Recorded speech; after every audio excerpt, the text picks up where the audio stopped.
Assalamualaikum warahmatullahi wabarakatuh. Alhamdulillahirabbil alamin. Wassalatu wassalamu ala asrofil anbiya'il wal mursalin wa ala alihi washabihi ajmain. Amma ba'du. Puji syukur kita panjatkan kepada Allah Subhanahu wa taala telah memberikan kita limpahan rahmat, kesehatan, keselamatan dan karunia-Nya kepada kita sehingga kita masih bisa mengikuti presentasi ini. Salawat dan salam kita curah limpahkan kepada Nabi Muhammad Sallallahu Alaihi Wasallam yang selalu kita tunggu syafaatnya hingga akhir nanti. Sebelumnya saya mengucapkan terima kasih banyak kepada Bapak Muhammad Anisul KMI, dosen pengampu mata kuliah Finansial Teknologi yang sudah memberikan kesempatan kepada saya untuk presentasi artikel ini. Perkenalkan, nama saya Nabila Pujiwati dengan nomor NIM 2008203088, jurusan Perbankan Syariah semester 4, di mana saya akan membahas artikel tentang pengaruh fintech pada pasar negara berkembang serta dampak sosial teknologi keuangan. Yang pertama, saya akan membahas pengaruh fintech pada pasar negara berkembang. Serba bisa, ya. Teknologi berkembang pesat dan memperkuat ekosistem keuangan dunia. Regulasi baru ditambah juga teknologi baru membawa kita ke suatu tempat. Revolusi skala penuh yang diberdayakan dari fintech. Kami berada di pertengahan masa kemasan fintech, dan ini adalah waktu yang tidak pasti dan menyenangkan yang akan membuat kami lebih siap untuk menumbuhkan ekonomi dunia di masa depan. Ada banyak hal yang harus dilakukan, tetapi bahkan mengatasi puncak permasalahan untuk memperbaiki masyarakat dengan menggunakan teknologi keuangan adalah awal yang baik. Ini adalah inti dari masalah yang dihadapi pasar negara berkembang. Sebagian besar negara pasar berkembang memiliki infrastruktur sistem keuangan yang terbatas. Pasar modal sejauh keberadaannya dan bank sama-sama mengandalkan teknologi warisan dan tidak dapat diakses oleh penduduk pedesaan yang kurang mampu, yang merupakan mayoritas di negara berkembang.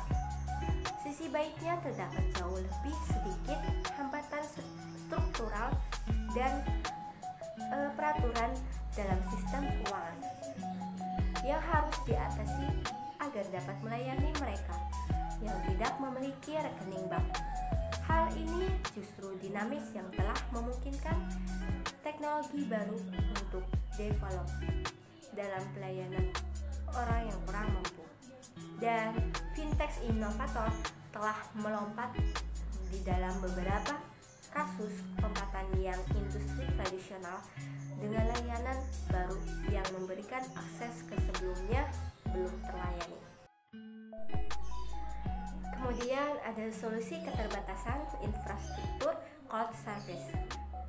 Fakta bahwa keterbatasan infrastruktur komputasi awal menciptakan kesempatan berkembangnya perusahaan tech yang berfokus pada penyediaan jasa infrastruktur dan regulasi teknologi. IaaS merupakan salah satu jenis komputasi awal. Selain software, service, dan platform, perbedaan jenis tersebut terletak pada ruang lingkup jasa yang ditawarkan masing-masing dan hak pengelolaannya. Yang pertama, ada SaaS yang disebut dengan software as a service. Itu menawarkan jasa dan produk yang lengkap, mulai dari aplikasi, data, runtime, middleware, operating system, virtualisasi server, penyimpanan, dan jaringan yang sebagai pengguna akhir. Kemudian yang kedua itu ada PaaS yang disebut dengan platform as service itu tuh menawarkan jasa yang mirip dengan SaaS, namun tanpa jasa, aplikasi dan data, di mana keduanya disediakan dan dikelola oleh pengguna jasa. Sementara IaaS itu yang disebut dengan infrastruktur as a service menawarkan ruang lingkup jasa yang lebih sedikit dan menjadi building block atau blok bangunan dasar dalam sistem komputasi awan. Kemudian yang terakhir itu ada regulation teknologi. Itu tuh manfaatnya untuk penyimpanan data yang dikelola. Selanjutnya ada Flutterwave, merupakan perusahaan TechFin berbasis di Afrika yang menyediakan infrastruktur sistem pembayaran digital modern yang mampu mengintegrasikan semua jenis jaringan dan metode pembayaran seperti web, mobil, ATM, point of sales di negara Afrika serta terkoneksi secara langsung dengan sistem pembayaran global. Baik, masih membahas dengan Flutterwave. Flutterwave ini yang didirikan pada tahun 2016 merupakan application programming interface yang disebut dengan singkatan API yang memungkinkan proses transaksi pembayaran lintas jaringan, metode, dan platform, bahkan lintas mata uang di negara-negara Afrika. Dengan Flutterwave, setiap pengguna dapat melakukan dan menerima pembayaran dari berbagai jenis kartu seperti mobil money, rekening bank, dan dari seluruh Afrika bahkan dunia dengan sangat cepat dan mudah. Selanjutnya ada dampak sosial terhadap keuangan. Di sini ada 4 macam, yaitu yang pertama ada jangkau pendek desa. Nah, keberadaan fintech dapat membuka akses keuangan di pelosok desa. Hal ini terlihat dan pencapaian masyarakat dengan adanya teknologi keuangan selama ini. Setelah bertransformasi menjadi fintech, berhasil memberikan pendanaan kepada pelaku usaha mikro lebih banyak lagi. Dari 7.000 pelaku usaha mikro perempuan di desa pada tahun 2016 dan berhasil menyalurkan pendanaan kepada lebih dari 290.000 pelaku usaha mikro pada akhir bulan Agustus 2019. Kemudian ada cepat dan mudah. Yang kedua itu cepat dan mudah. Dengan penggunaan teknologi keuangan, para pendana dan peminjam dapat secara cepat terhubung dalam hitungan kurang dari 1 menit. Saluran dana dari pendana kepada peminjam dapat terlaksana. Yang ketiga itu ada efisien. Efisien pengguna fintech juga membuat proses pekerjaan lebih efisien.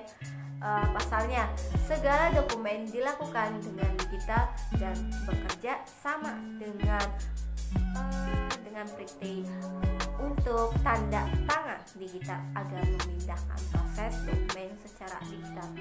Kemudian yang terakhir ada transparan. Selain itu, pengguna fintech juga transparan dalam memberikan laporan keuangan kepada pendana maupun peminjam. Di dashboard, pendana mendapatkan laporan keuangan secara lengkap. Kemudian yang terakhir, yang ketiga ada Starphone. Fintech dan pendidikan dapat membantu orang yang tidak memiliki akses perbankan agar bila terlibat dalam keuangan. Dalam hal ini, memasukkan fintech ke dalam pendidikan kurikulum sebenarnya telah dilakukan di negara maju. Menyadari pesatnya pertumbuhan startup, fintech dan para fintech dalam industri keuangan menjadikan institusi pendidikan di beberapa negara seperti Singapura, dan Amerika memasukkan fintech ke dalam kurikulum mereka. Memasukkan pembahasan mengenai fintech ke dalam kurikulum dapat dilakukan dengan berbagai cara, diantaranya dengan menggunakan teknologi dalam pengajaran dan pendidikan, serta dalam perkuliahan adanya kurikulum yang membahas perkembangan pengaruh fintech. Adanya materi mengenai perkembangan fintech di perbankan membuat suatu hubungan antara pendidikan berbasis pengajaran materi fintech di perbankan dengan pengelolaan fintech dalam dunia perbankan. Dengan adanya suatu hubungan mengenai pengajaran kurikulum pendidikan mengenai fintech dan perbankan diharapkan dapat menjadi era entrepreneur berbasis teknologi informasi digital. Dengan kecakapan teknologi membangkitkan naluri bisnis, mampu membaca peluang, kemudian memahami struktur teknologi yang tangkas, kemudian antar muka teknologi, perilaku konsumen agar mudah diserap pasar tenaga kerja, bahkan dapat menciptakan lapangan kerja seperti mendirikan startup, kemudian serta membantu banyak masyarakat untuk bisa mengakses perbankan agar bisa bergabung dalam keuangan. Demikian isi presentasi saya kali ini.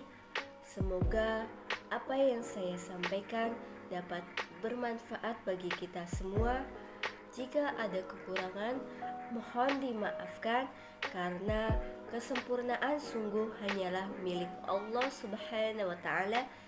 Akhirul kalam, subhanaka Allahumma wa bihamdika asyhadu an la ilaha illa anta astaghfiruka wa atubu ilaik. Wallahul muwaffiq ila aqwamit thoriq. Wassalamualaikum warahmatullahi wabarakatuh.